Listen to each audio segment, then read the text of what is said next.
I truly enjoy... What's up, you piss-gargling fucks? My name's Dylan Gott. Shut up. I really enjoy how much people do not like the new theme. I like how much no one has ever liked any theme to any podcast we've ever put out, except for the Vader theme. That was the only good one. God bless us. God bless us. Bless me, Dylan. Yeah, because we took someone else's established song that they already had memories of. Yeah, that's what everyone does.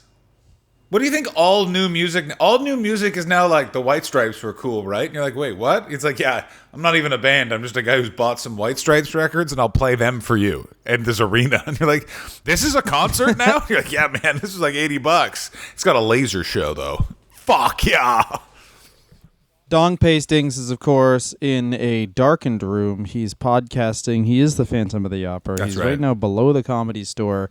He's French kissing some open spots to try and fucking... Oh, yeah, they don't call them open spots. Open spots is a really nice name. In England, they say you're an open spot, and then they say... they don't say open micer, they say amateur. It's a lot more polite, but then they treat you like dog shit. Yeah, that's correct. It's much more polite, but also if they ever meet you in those stages, they just assume you are that, even if you far surpass them. Oh, yeah, it's totally... everything's. I guess everything is kind of like a small town, but it's I met you when you were in grade 1 and I was in grade 3, and I'll always have that power over you. Even now, I'm 44 and you're 42. That type of thing. John, riddle me this: is Turbo your favorite Judas Priest album? We're doing an album review of Turbo, and no. I remember my first experience with this album was my friend Adrian, who showed me Turbo Lover, ironically. Of course. And we loved it, and we saw Priest in concert and yelled, "Play Turbo Lover." Then they played Turbo Lover, and then we yelled, Play it again. Yeah, I mean, let me tell you this, Dylan. Nothing you did there was wrong. The song Turbo, exactly, that's the trajectory you have with that song, is you're like, man, Painkiller is so fucking hard. Fuck yeah. How am I going to follow this up? This song's about a robot that wants to fuck you. And that robot... Well, this is the thing. What I learned about Judas Priest is, I guess in a way, they were Metallica before Metallica, because if you look at it, they tried to go mainstream, which is so weird because you wouldn't do that now. If anything, you were niche, you'd double down on your niche. But back then to get radio play, it was you can see it too in their album sales. It's they grow gold, gold, gold, platinum, platinum, platinum. Turbo goes gold, and then the next one has no designation. No. Oh, Turbo goes platinum, the next one goes gold, gold, and then nothing. Yeah, literally, it's the slow decline. So basically what happens is, which they have been around for 12 years at this point. First album's in 1974, sorry to cut you off. So famous. That's the thing that you forget. Judas Priest culturally doesn't really have a place anymore in the way that they did, where they were kind of like the Foo Fighters, in that the Foo Fighters are the one rock band. The Judas Priest in the early 80s were and this is the one heavy metal band, because they're all in leather. Yeah. And Rob Halford was literally just on vodka. So he was that weird English thin where it's how do you look so good in that you're almost dead? And it's it's how it's supposed to live, man. It's just, they looked fucking great and they went crazy. The making of this album, from a personal level, it's a future weird pop album about robots that you want to bang, and it is set against a backdrop of horror and dysfunction. Mm-hmm. Rob Halford's relationship ends in his lover's suicide after a bunch of violent confrontations while he's secretly gay. The band doesn't know he's gay at this point. He's when does the band learn that he's gay? Slowly they learn that he is gay from Turbo to Painkiller. So here's my favorite thing about the 80s is this is how gay you could be. You could be in a full leather ensemble, studded, with a man on a choke collar, and they're he's showing off his abs, and he's dominating that man. That's the straightest shit I've ever seen. Greatest Andrew... He's kissing him. You got to practice kissing on a man. Yeah. He's having sex with him in the butt. That's also practice. This guy's straight as hell. Here's how straight he is. He's practicing being fucking straight on men where it doesn't matter. This guy's good. Clearly they're in prison. That's the rule, right? Anyway. Yeah, he's living out his heavy metal fantasies, baby. Lord knows I've gone to prison a couple of times. Listen, you could really tell that Rob Halford was struggling, and not to put too fine of a point and on the nose, but the next album after this is called Ram It Down. Like, clearly struggling with some emotions. How are you feeling, Rob? Like, I can't clearly speak. Oh, man. And if there's anybody who could be very gay and in the public eye for over a decade, famous and cover it up, it is an Englishman, goddammit. Yeah, no American is even going to question it. How was I supposed to know? He was already using the word because properly. Yeah, exactly.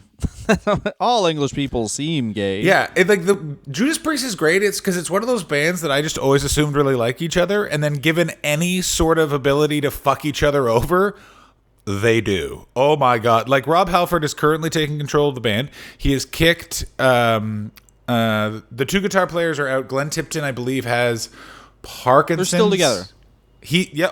They're still touring, baby. They're back In their 70s. Oh yeah, they got two young blonde guitar players. The bass player, the drummer from the 90s, and Bobby Halford is leaving Arizona to sing "Breaking the Law" one more fucking time. That's wicked. What's man. even better than that is KK Downing. Are you ready? Hang on. KK Downing got kicked out of that band, or they said they're like, well, we wanted to keep going and he wanted to stop, and then he was like, I don't want to stop. Went and got their singer from that time they had the cover band singer, and now he's doing a band called Downing's Priest, and they're playing a lot of the same cities around the same time. Because you know what I've learned to love in my later years? Spite.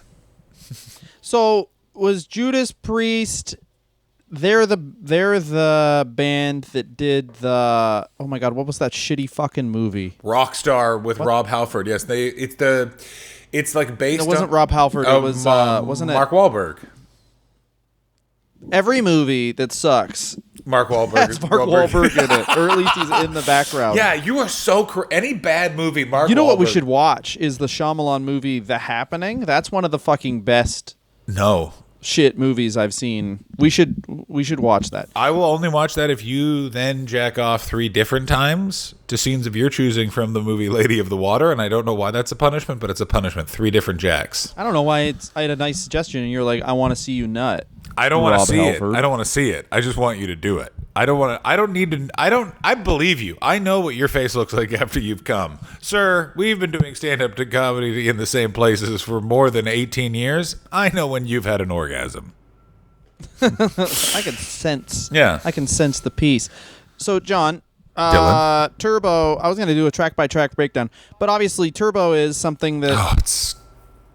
Is it really a major sound change for them? Or the first thing they're like, fuck you, there's synth? Also, I think it's a super 80s thing to be like, we want to be more commercially accessible. We're adding synth, and every song is still 5.5 minutes. Oh, yeah. And also, like, the lyrics of most of these songs literally seem like they were like, hey, it goes like, ba-da-da-da-da-da-da. And he was just like, okay, what's words that are like that? Private property, good. Okay, I want to guide some parents. Parental guidance, fuck you. Dude, no. Parental guidance alone makes this album bad. Yeah, it's bad. It's bad. Parental guidance is written by a 34-year-old man about what like he thinks 15-year-olds are up to. Well, you also have to remember, like, the backdrop of this is they do eventually have to go on trial because a fan of theirs committed suicide, and someone claimed that they had put backward messages in an album that said, do it. And they had. Oh, yeah, because they're like...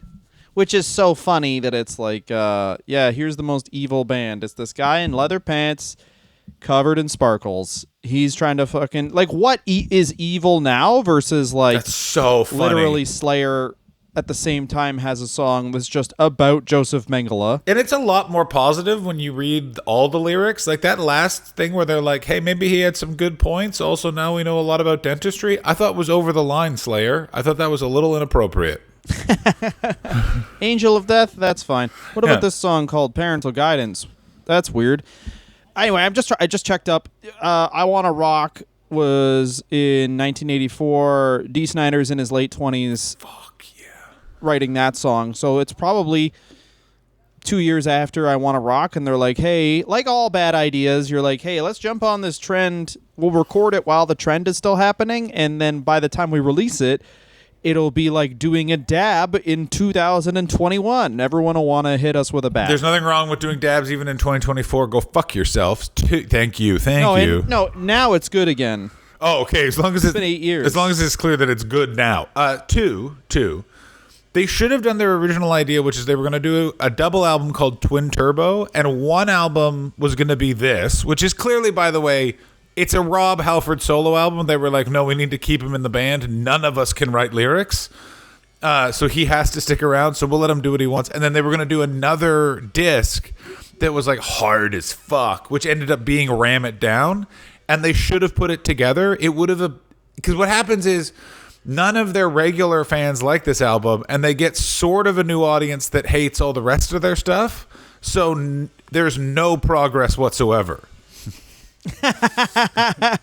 That's what I like. That's what we did. And We have new people that listen to this, but the old people are fucking pissed. Well, guys, this is our Turbo. We should call this podcast Turbo. fuck yes. Why haven't we called it Turbo? Turbo has this is just I use YouTube Music because if nothing else, I'm a contrarian.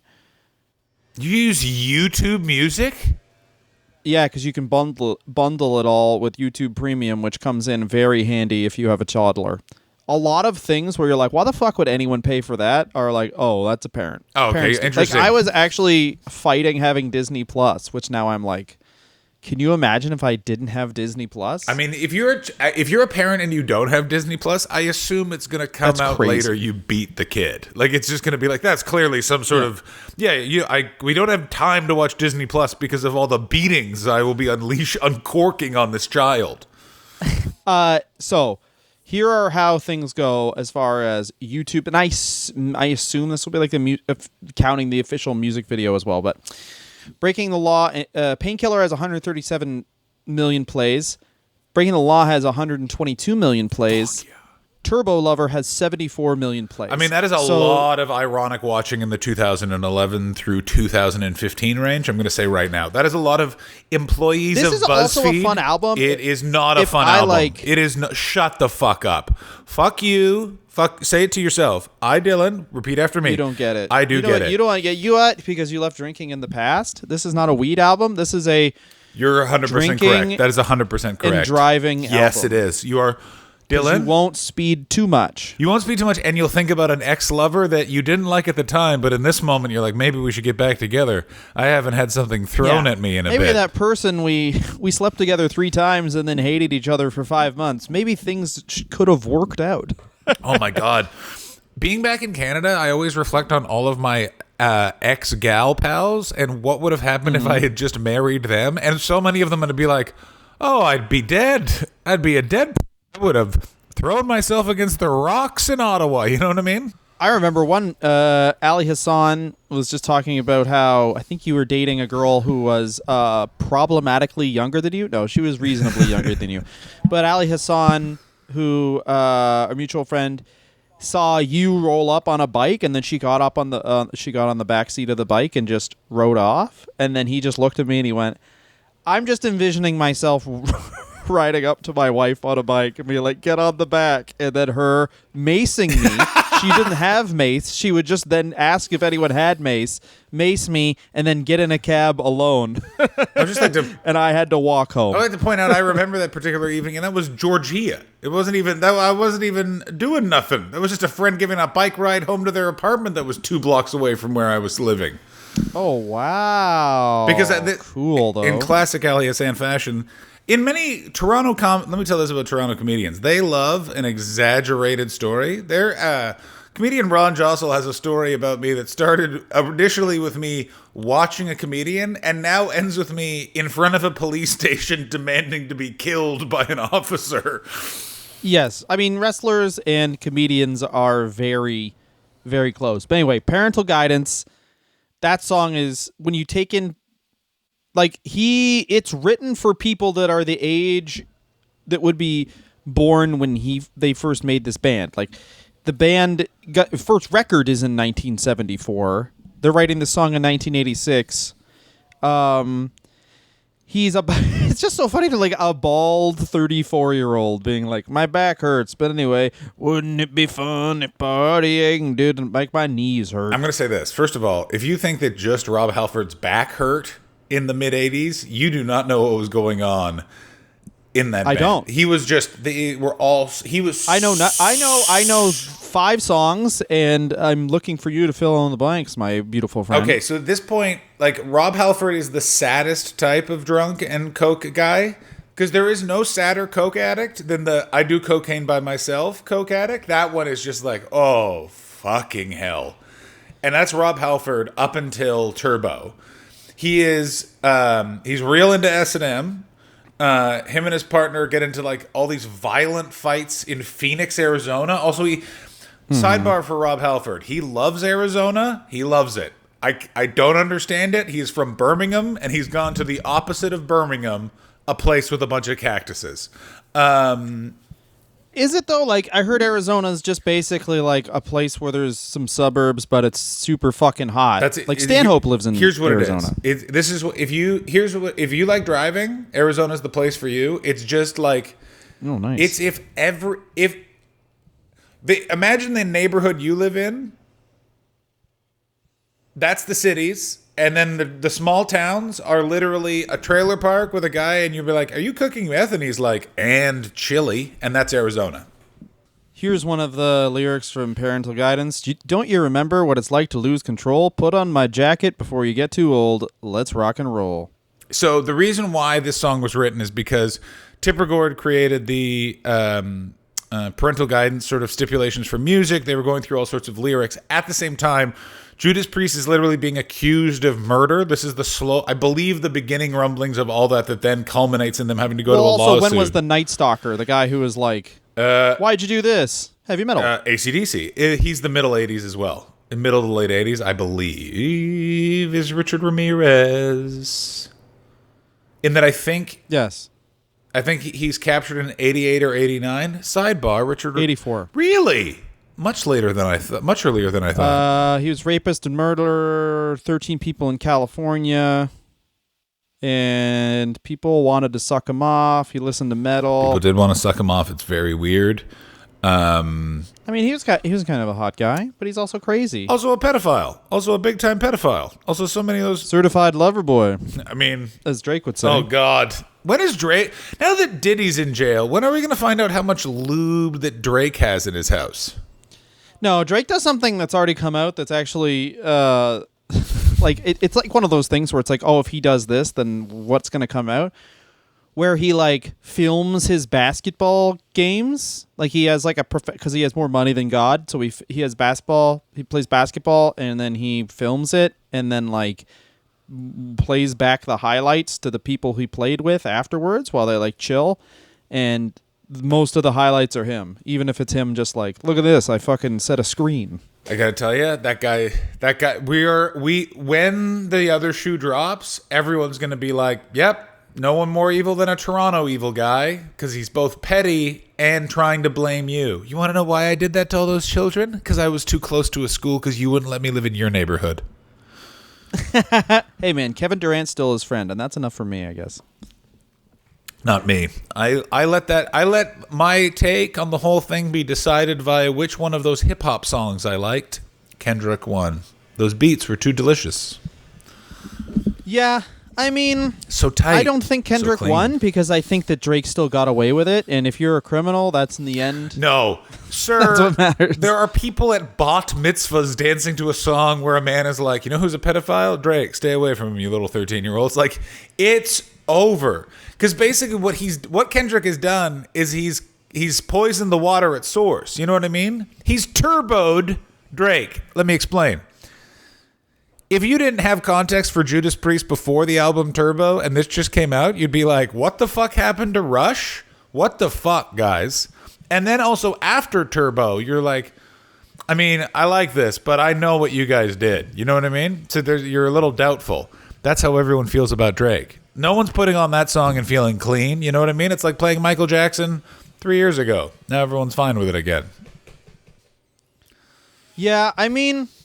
Oh, here's the thing about Drake is I firmly believe this. The reason why he's so quiet is because he's gonna like Kobe Bryant had the best season of his career after his sexual assault case that he had to settle because he was like, "Oh yeah, I guess you didn't want to and I just ignored that." That's literally what he said in court. I remember. R. Kelly got caught peeing on a 15-year-old, married a 16-year-old, came out with Ignition, everyone forgot. Drake is going to come out with a song, and he knows the pressure's on, that is so catchy, he could literally fucking take over Myanmar by himself, and people would be like, the national anthem's so good, though. I see what you're saying. Do you know what I mean? Like, I that's do see what you're saying. does, I do see what you're saying. That's what happened with Judas Priest, where that's why they fell off. I'm trying to fucking get it back on track. I know what you're doing. That's why they fell off is because Turbo stunk, and then the next album had to be like, okay, Turbo stunk. It has to be, this next album has to be our best ever. But instead, they were like, had one foot out the door. I mean, 12 years of like going from the fucking middle 70s to the middle 80s being famous, doing heavy metal. Like, it's in the contract you have to be a cokehead alcoholic. So it's like 100% you're not gonna. And they were like release album every 2 years, like fucking bang, bang, bang, bang, bang, right? And imagine you're like the main driving creative force behind this. All of the songs are about your struggles with who you actually are. You can't tell the other four people in the band. You're constantly drunk. So constantly you're like, I'm going to tell them. I'm going to tell them. Like, I've had like minimal secrets and been drunk and been like, you know who's finding out about these secrets? The people I'm near in this bar. If I was secretly gay and hammered all the time, do you know how many people I'd whisper that to? Yeah, it would be very it was like when there's a guy who I went to school with who started like doing drag, but then was like, I'm straight. And we're like, all right. Yeah. Sure, you're straight. He was just like, yeah, I'm straight and I'm dating a man. That's straight. We're like, sure. I mean, if you can just be gay and then say you're straight, that's a little loophole, I guess. Here's what I'll say. I, as someone who was a drag queen for one summer, sometimes you just need the money, man. Well, Ivory definitely earned the money. I'll tell you that. Was that your friend's drag queen name? Ivory was the drag queen name, and also because Ivory has such feminine features, I don't know what they're doing now, but the amount of, and keep in mind this is 2005. Oh, boy. The amount of men that got drunk and confidently hit on Ivory. Yeah. And then Ivory was like, I can't even say what this is because they'll get so mad that I did makeup better than everybody here. It would be, this is 2005. Oh, buddy. Bar full of women. We got some friggin' whale tails out. We got some tramp stamps out. And they're like, who is that? And it was like, dude, it was like a lineup to buy Ivory drinks. And it would be like, wow. We got to get out of here because if any of them discover watch Ivory go to the bathroom, he's in trouble. That's fucking. It was. I remember speaking to a trans person in a relatively small Canadian city, and very much that was the situation discussed. And then I said, "Is that ever a problem?" And they went, "No. The only time it's an issue is when like the person knows." And is like, actually like, no, I know what is going on, and I want to know what is going on. If you know, and then like that's when it's like, I gotta go. Hell yeah! Like, all right, listen to this, you fucking bitch. Track by track, what do you think of Turbo? Not good. You listen to every track, right? I listened to every track when we agreed to do this episode while running, and then I watched a bunch of. Because let me say this about YouTube: if you want to get other people's opinions on heavy metal records. Literally 1 million perspectives on Turbo. And all of those guys, I guarantee, smell the same. Hey, have you showered recently? Yes, but the towel is very dirty. Well, here's the problem with comedy and culture is the same problem Judas Priest had, is people aren't necessarily putting out what they want to put out. They're putting out what people think they need to put out. Like there's this whole thing now on YouTube where people are just reacting to reactions of reactions, where it's just like, what the fuck are we actually doing? No one's actually, like, it's like you're just looking at a story to react to the story. And I think that that's what Turbo was they had an opportunity to double down again and make a consistent version of their sound that was a bit more poppy, but they had no ability to communicate. They were dysfunctioning on an epic level, which was leading to the suicide of, well, I don't know what happened with Rob Halford's lover, but he did commit suicide, which is totally horrible. Not to blame that on any members of Judas Priest, but I am putting it. I'm putting it at Glenn. Don't fucking no. This is an HR. All right, blame it on a specific person right now. You hear that? I'm knocking on your door, Glenn Tipton. I'm knocking. Oh, whoa. Okay, there we go. You fucking did it. I thought you were gonna evade that, but no, we put it on. I put it on Glenn Tipton. All right, this episode is dedicated. No, that's not this true. episode is dedicated to Glenn Tipton. Which side are we on? Oh wow, I still don't know who that is. He's one of the guitar players of Judas Priest. You don't know the band members' names when you go to see them live? How do you thank them personally? Thank you, Glenn. Thank you, KK. Can I tell you something about Judas Priest? Yeah. Never got into it. I had to look both ways to see if anyone was around. Because you love Pantera, and Judas Priest is like, it's clearly what they did with Cowboys from Hell is they're like, oh, we'll just do Southern rock Judas Priest. Like, we'll just basically just do harmonizing amazing solos, but all the songs will be 4 minutes instead of 5, and the lyrics will be grounded in reality and not about it's a space orb who loves you, love the orb. Yeah, I mean, there's a lot of metal that's like, oh, if you liked this, you'll love this. No, that that's reminds not true. me of my attitude towards pickles, John. I don't like cucumbers, but I like pickles. You know what I'm saying? I completely agree with you. It's like mustard. You have to take each individual mustard on its own merits. If you like one mustard, that does not mean you also like Dijon. You know what I mean? Yeah, it's also like getting into labels of like, this is who I am. I like heavy metal, so I'm going to fucking concentrate and like every single fucking band I can. Versus like, yeah, man, sometimes you just don't like. I do like Judas Priest, but it's just like I never got like every album. I listen to Painkiller. I'm like, okay. Do you know what I mean? Painkiller does, and it's funny learning about them more, doing this album thing, listening to Turbo. I'm like, oh, Painkiller's their Saint Anger. It's just that's better than Saint Anger. It's like Saint Anger was like, see, we're back, and you're like, you can't be angry now. You're not angry. I've watched a documentary where you all went to therapy together. You're not angry anymore. That's fine. I just had to say, I actually would say, I think Turbo is the Saint Anger and Painkiller is the Death Magnetic, because Painkiller was very much a return to form for Judas Priest. And then they immediately broke up because, and in no way did the members say it was because Rob Halford was like, oh, I'm gay. But like he was like, oh, I'm gay. And then they were immediately like, yeah, you get the fuck out. Or like they stopped being a band. So it's like one of those ones where it's like, you know, you could say it's not connected, but it feels connected. Also, it's probably the perfect time for them to break up. Yeah. I mean, Painkiller. It's like from a, like, you know, just art. And it's also like, how are you guys going to grow?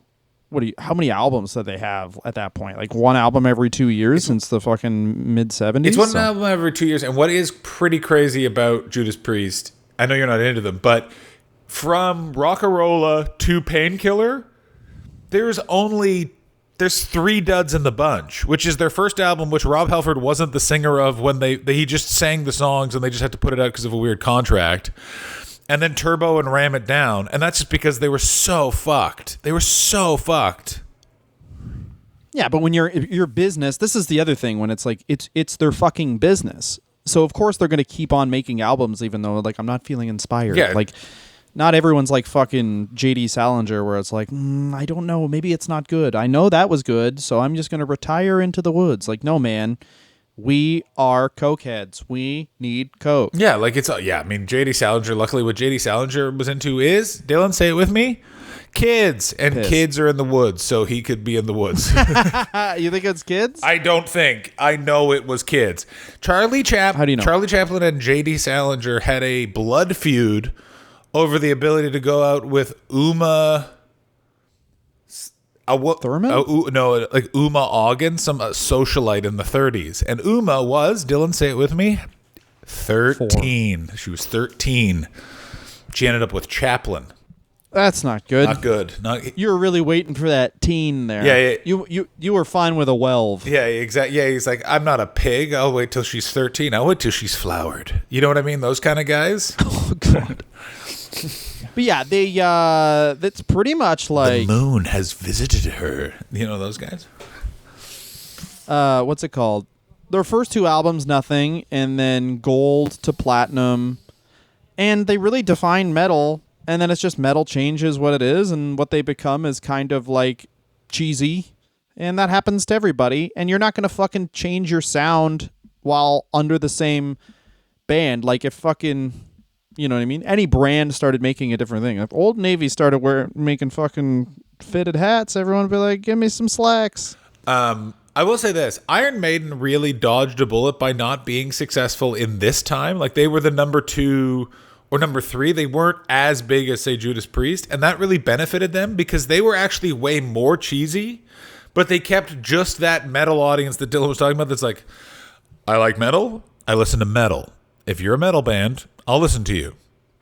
And because they were able to keep that core, no one was like, wait, all your songs are just the plots of movies, Iron Maiden? It's like, no, some of them we ripped off from other bands.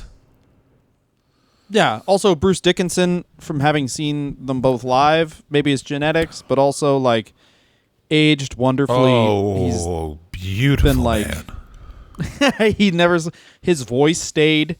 And he doesn't smoke cigarettes or anything. Like, and let me tell you, it seems like he was like, yeah, I'll go out and have 6 beers. Let me ask and you then this. Now it's fine. When you saw Iron Maiden, was anyone smoking in the crowd? Because when I saw in mine, they were. And Bruce Dickinson was appalled. He was. Oh. He was definitely appalled. He was like, I don't smoke it. I don't smoke, but that's strong. And then everyone cheered. And then you could see him be like, have that man removed. Yeah. Oh, Bruce Dickinson, he's just a narc. You know what I mean? Oh, my God. At the end of the day, we were talking about it, but at the end of the day, he's fucking... When do we see this guy? 2002? It's like... I saw them in 2014. When did you see Iron Maiden? I saw them last in 2014. I've seen them quite a few times. Yeah, at that point, that is a man who's been a millionaire for like 30 years. You can't be like, this millionaire got upset when someone... Yeah. Like, he basically could have been like, I noticed on the way in, some people were double parked. Have them removed. Yeah. And then it's just Eddie comes out and fucking calls the cops on them specifically. Here's the thing to remember about Bruce Dickinson specifically.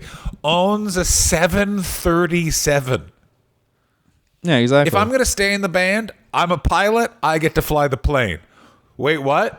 You heard fucking me. I fly the plane.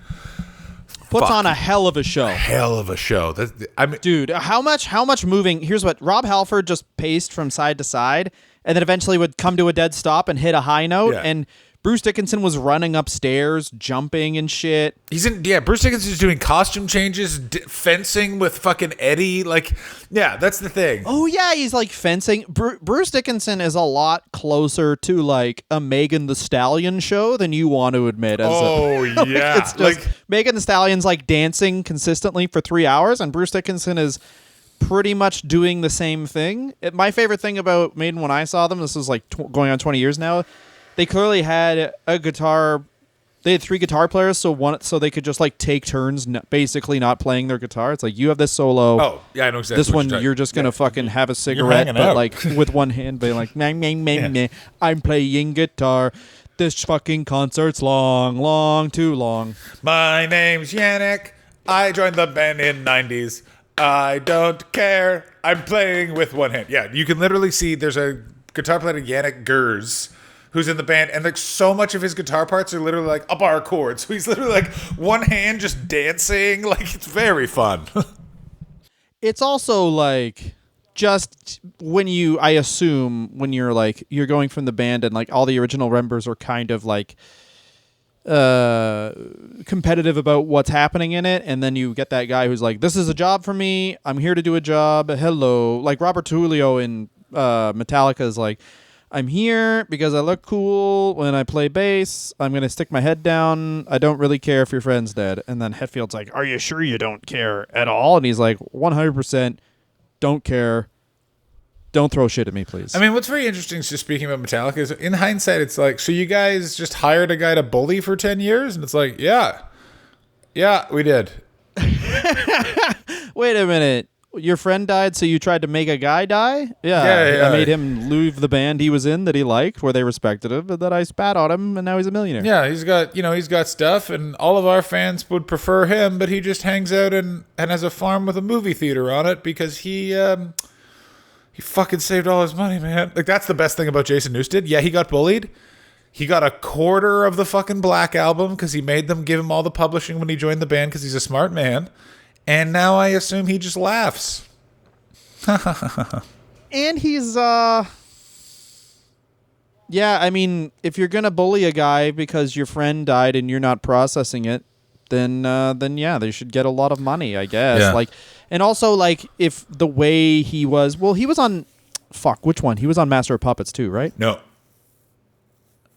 It was Injustice he came for All. Into the Black Album? He came in on Injustice for All. Injustice for All. That's why there's and then no... and then fans, with that switch, I remember there was like, Injustice was really the start of them being shit. And it's like, yeah, they can blame it on Newsted. Yeah. It's a whole thing. It's also, the reason why it's the beginning of them being shit is because they had to record that album like months after their bass player died. They couldn't fathom hearing the bass. So the album sounds insane because there's no mid-range to it. And Lars Ulrich is a very, let's say it together, bad drummer. I'm going to bring this back to Judas Priest in a second. So it just sounds insane because there's no one keeping an actual steady rhythm, which is why Cliff Burton and Jason Newsted were so talented. And that's the interesting thing about Judas Priest is with this album, they're also employing a lot of drum machines and synths, which makes no sense because you have really talented, cool musicians who can texture and layer. It's just something that they were doing to chase this certain audience because there was this like cool dance scene happening in Europe that all the musicians were aware of. But this is before the internet. The general public didn't know about fucking Kraftwerk or anything like that. They're living in Canada, Ontario, Canada. And so, well, Kraftwerk started in the 70s, so Kraftwerk certainly had their own fans. And also probably what Halford was fucking, you know what I mean? And synth was like an early 80s thing too. Like exactly. It's just that influence trickling down where it's like the audiences were like, I don't need this. It's in the same thing. Queen did the same thing with the album Hot Space, where like you could be like Freddie Mercury was like, we're making a fucking dance album, and they were like, hey man, all of the people who like us are builders in Edinburgh, and they're gonna dance. Yeah, but I mean, this is a thing that I think people get.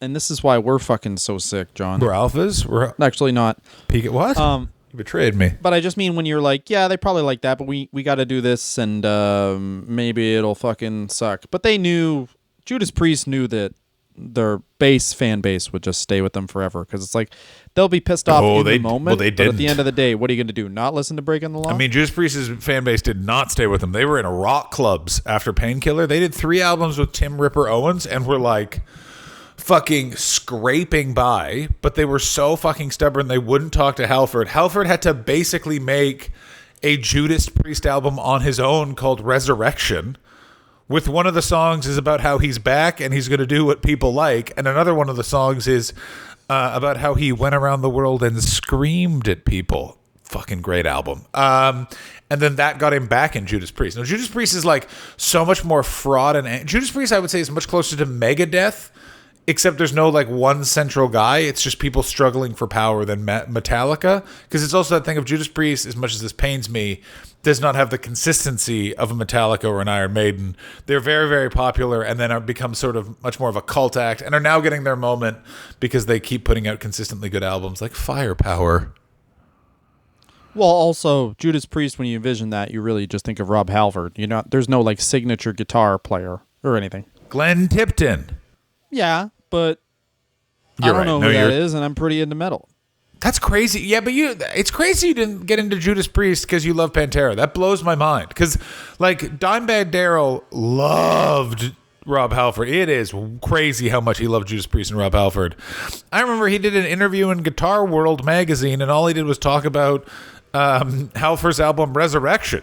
They're like, what's Damage Plan doing? And he's like, listening to Halford's Resurrection this weekend. That's wicked. I like that, but I mean, yeah, I don't know. I guess my Pantera fandom was way more lean towards like, I mean, whenever I listened to the influences of Pantera, I would just listen to like whatever Phil Anselmo liked, really. So Robert E. Lee speeches, the sounds of a woman being murdered. The Horst Wessel song, that's what I listened to. Oh, what the fuck is that? Also, did you know? It's the German national anthem in 1939. Good. Did you notice, by the way, that we're doing an album review of Turbo and I'm wearing a John Coltrane t-shirt like an absolute cunt? I didn't know they made those. I made it myself. You had to go specifically to the library. I listened to this. I'm better than you. I listened to this. It's just silence with a bit of seasoning, you know what I mean? Yeah, it's just if thinking made you very anxious. But yeah, Turbo comes out. It's a big swing and a miss. Yeah, it's a miss. That's it pretty much. I mean, there's a lot of synth that's clearly like they had a metal song and they're like fucking. They said to add synth, so add some fucking synth. Dylan, you know what's lucky about your musical taste? I don't think any of your favorite bands ever went through a synth period. Like, I love Rush. That's by choice. Horrific synth period. Like, you want to talk about, like, just, like, to the point... Neil Peart rapped. I remember Rush did it all. Like, Rush that's the other thing stinks. is, if you like an 80s band, they either went through a synth phase or tried to rap, and thank God Judas Priest didn't try and rap. Yeah, we don't... Well, yeah, I got some bad news for you. You don't know about Fight... Rob Halford did proto nu metal. It is bad. Like, it is holy shit. It is up there with Taproot. Do you remember Taproot? I do remember Taproot, but also like there's a style of rap in the 80s just makes it like Yeah. Like that especially doesn't go with metal. I'm the metal god, and I'm here to say no one is aware that I am gay. I don't tell my friends all my secrets, but I gotta go and cry in the corner. Cocaine. He does cocaine. That would be the Judas Priest rap, and I would love to see it. I mean, mentioning that you do blow would be fucking dope. Anyway, that's this one now. John, next week we're gonna talk about something. Yeah, we'll talk or won't. Maybe we'll break up. Maybe we'll fight. Maybe we'll kiss. See you then. Stick around.